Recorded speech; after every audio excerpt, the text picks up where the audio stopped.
Les nouveaux ministres-gouverneurs ont enfin leur feuille de route et peuvent désormais démarrer leurs activités, des activités pour l'heure majoritairement peu connues, voire méconnues des populations, pour apporter des précisions sur leurs prérogatives.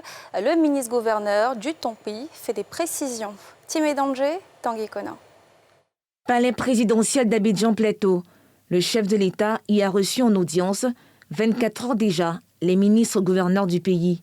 Une rencontre marquée par les instructions du chef de l'exécutif du pays, une feuille de route déclinée par un des leurs, nommé à la tête du Tompi. Le maillage territorial distingue le pouvoir central avec le gouvernement et le pouvoir déconcentré avec les représentations des ministères dans les régions. Et donc, une de nos missions, c'est par rapport à cette dimension déconcentrée, de faire en sorte que tout ce qui se fait au niveau de l'État puisse être suivi, contrôlé, évalué au niveau de notre zone. Donc, au niveau de concentration, nous sommes appelés à coordonner, à contrôler, à évaluer ce que font les démembrements de l'administration centrale.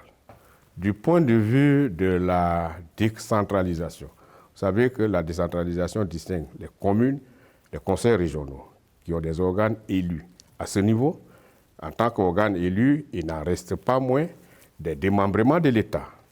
Donc, de ce point de vue, nous sommes chargés de voir la coordination de leur intervention et puis de suivre la mise en œuvre de leur programme pour rendre compte au chef de l'État et au Premier ministre.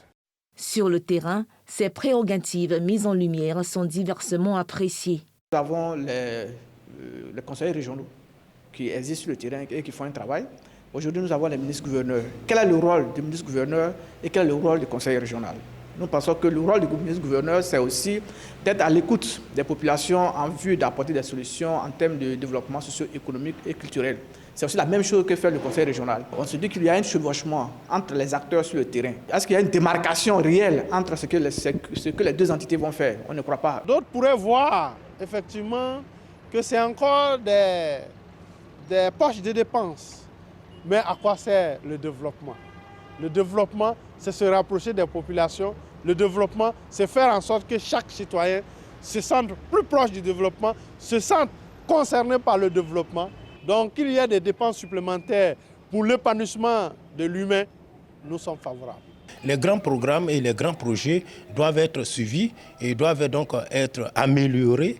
Et donc, puisque ces entités-là viennent pour ce suivi et l'amélioration de ces grands programmes et de ces grands projets, nous pensons très bien que c'est la bienvenue pour les populations. Les activistes du genre, de leur côté, grincent des dents. Une fois de plus, les femmes ont été lésées dans ces nominations. Nous restons sur notre faim.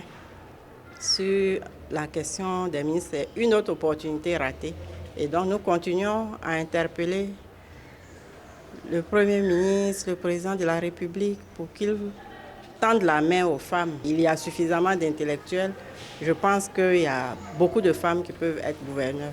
Face aux observations et appréciations diverses, Albert Flendé fait des précisions et rassure. Nous avons été à des niveaux élevés de l'administration et de la politique de la Côte d'Ivoire. Ça veut dire que nous avons des expériences. Nous sommes censés être, disons, des sages. Donc nous ferons en sorte que nous puissions dépasser toute considération, qu'elle soit politique, qu'elle soit politicienne même, ou bien qu'elle soit, disons, administrative. Parce que bon, si je prends mon cas, je viens pas avec une casquette politique, au sens politicien du terme, mais avec une casquette de politicien, celui qui vient pour améliorer les conditions de vie. Et donc, ce n'est pas la politique politicienne que je vais faire, c'est la politique du développement. Notons que les 12 nouveaux districts autonomes ont été créés le 18 juin dernier.